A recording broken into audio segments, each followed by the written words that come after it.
Someone in your life hates you right now. Not because of something you did. Not because of something you said. They just decided. And the worst part, you can feel it. That look they give you. That cold, flat energy that hits you before a single word is spoken. Your brain immediately goes into search mode. What did I do? What did I say? When did I mess this up? Nothing.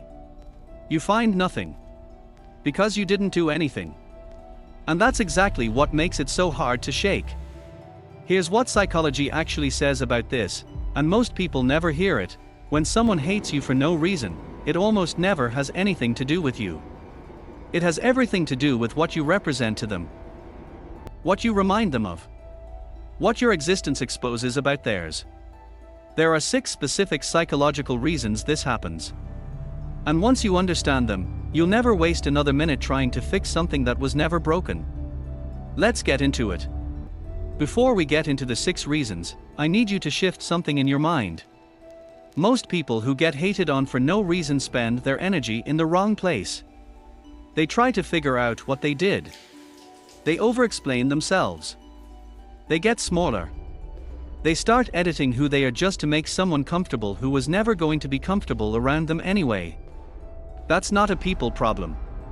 That's a psychology problem. Because what's actually happening has a name. It's called projection.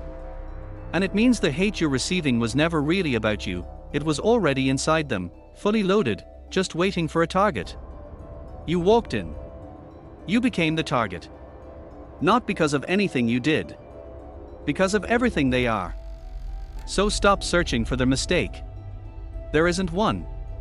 Now, here are the 6 reasons it happens. And the first one is going to hit closer to home than you expect.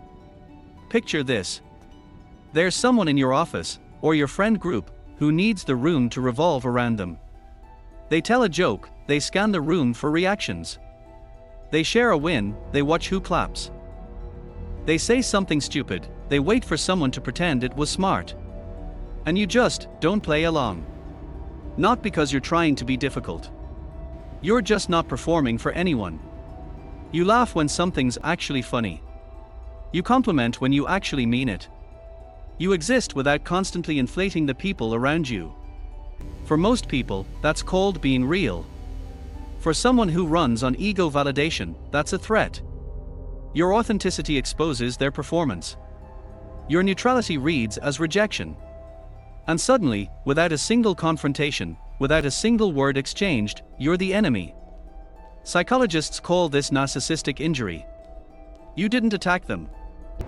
You just refused to applaud. And to someone who needs the applause to feel okay, that silence is louder than any insult you could have thrown. The second reason is darker. And honestly, more unfair. This one isn't about you at all. Not even a little. Somewhere in that person's past, there's someone who hurt them. An ex who smiled exactly like you do. A parent who used the same tone of voice you use when you're being casual. A coworker who laughed the way you laugh. A bully who carried themselves the way you carry yourself. They never fully processed it. They never dealt with it. And now that unresolved pain is sitting in their nervous system like a live wire, just waiting for something to touch it. You touched it. Not on purpose. Not even knowingly. You just walked in being yourself and their brain did something deeply human and deeply unfair. It transferred the emotion from the memory directly onto you. Psychologists call this transference. And it means you are paying a debt you never borrowed. The most frustrating part. There is nothing you can do about it. You cannot logic your way out of someone else's unhealed wound. You cannot charm your way past it. You cannot explain yourself out of a reaction that was never really about you. The only move is to stop taking it personally. Because you are not who they think you are. You just look like them. And the next reason, this one's going to sting a little. You're not doing anything wrong. You're just doing well. Or doing differently. Or simply being calm in a situation where they are falling apart. And that's the problem. Your competence at work makes the person next to you feel less capable, without you ever saying a word about their performance. Your stable relationship makes someone question why theirs feels like a war zone. Your ability to stay composed under pressure exposes everyone around you who can't. You are functioning as a mirror. And some people, when they look in a mirror and don't like what they see, don't fix what's wrong. They smash the mirror. That's you. You're the mirror. Here's what makes this one especially brutal. The better you perform, the more you grow, the more grounded you become, the more threatening your presence gets to people who are standing still. They are not attacking what you did. They are attacking what you remind them they haven't done. It's easier to resent someone moving forward than to ask yourself why you stopped. And instead of getting inspired, they get hostile. So what do you do with that? Nothing. You keep going. Because shrinking yourself to protect someone else's comfort is the most expensive thing you will ever do. The next reason is one nobody talks about openly. But everyone has felt it. This one has nothing to do with behavior. No history. No wounds. No ego. Just two completely different operating systems running in the same room, and one of them can't handle the interference. If you're direct, you will irritate people who communicate in hints. If you're quiet, you will unsettle people who need constant noise to feel safe. If you're emotionally steady, you will disturb people who are used to chaos. If you're ambitious, you will make people uncomfortable who decided a long time ago that wanting more is dangerous. You don't have to do anything wrong. You just have to be, and the friction starts automatically. Here's the psychology behind it. When we encounter someone whose personality sits too far outside our own, our nervous system registers it as a low-level threat.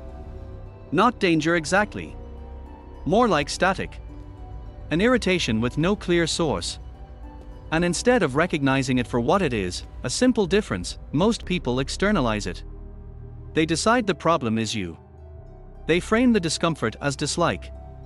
The static becomes a story. And the story is that you're arrogant, or cold, or too much, or not enough. None of it is true. It's just two different frequencies running at the same time. You cannot fix a frequency mismatch by changing who you are. And you shouldn't. But the next reason, this one is quieter. More disguised. And honestly, more personal. Jealousy doesn't live only inside romantic relationships. It lives in your friend group. It lives in your family. It shows up in team meetings and group chats and Sunday dinners, wearing the disguise of criticism, indifference, or hostility that seems to come from nowhere. Here's how social jealousy actually works. Someone notices that you have the attention of people they wanted attention from. Or a connection with someone they consider important. Or an opportunity they didn't get. Or just an ease about you that they've been chasing their whole life and can't seem to find. And something in them breaks a little. Not because they want what you have, but because they can't stand watching you have it. That distinction matters enormously. Because the socially jealous person will almost never admit what they are feeling. They can't. It's too uncomfortable to sit with. So instead, they pick apart your character. They question your motives. They find reasons to frame your success as luck or your confidence as arrogance. They turn the feeling into a story where you're the villain. And you're standing there completely confused because all you did was show up. That's the tell. Hostility with no clear cause almost always has jealousy underneath it. The last reason ties everything together. And it's the one most people are least willing to say out loud. This is the one nobody admits. Not even to themselves. Because envy, real envy, doesn't announce itself. It doesn't show up wearing a sign. It starts as a quiet ache. A small, uncomfortable feeling that surfaces when you post about a trip, or get a promotion, or just seem genuinely happy on a Tuesday for no particular reason. It starts small. And then it festers. Because envy that isn't processed doesn't stay envy. It transforms. It hardens. It becomes resentment, then contempt, then something that looks and feels exactly like hate, except the person experiencing it has no honest explanation for why it's there. So they invent one. They decide you're fake. Or arrogant. Or that your success isn't real, Your happiness is performed. Your life looks better than it actually is. They build a case against you in their head, not because the evidence exists, but because it's more bearable than sitting with the truth. The truth being, they want something they don't have. And watching you have it is unbearable. Here's what's important to understand. This is not your problem to solve. You did not create their envy. You cannot dissolve it. And trying to make yourself smaller, dimming your wins, downplaying your happiness, shrinking your life, will not fix it. It will just mean two people are now living below their potential instead of one.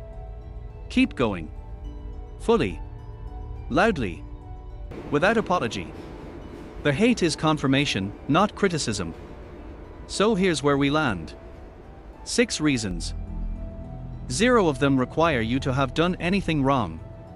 Ego validation you refuse to perform. A wound you accidentally touched. A mirror they didn't want to look into. A frequency mismatch their nervous system couldn't handle. Jealousy disguised as judgment. Envy that curdled into contempt. None of it is about you. All of it is about what you represent to someone who hasn't done the work on themselves. And here's the shift I want you to make, right now, today. Stop diagnosing yourself every time someone decides they don't like you. Stop shrinking. Stop editing. Stop running the mental replay looking for the moment you got it wrong. Because here's the truth that took most people years to figure out. The people who get hated on the most without reason are almost always the people threatening someone else's comfort just by existing. That's not a flaw. That's a signal. When someone's hostility toward you has no logical explanation, check the list. And then let it go. Because you don't owe anyone a smaller version of yourself just to make them more comfortable. One question for the comments, and I want the honest answer. Which one of these 6 reasons have you experienced most in your own life? Tell me below. And if this video finally put words to something you've been carrying for a long time, share it with someone who needs to hear it. They'll know exactly why.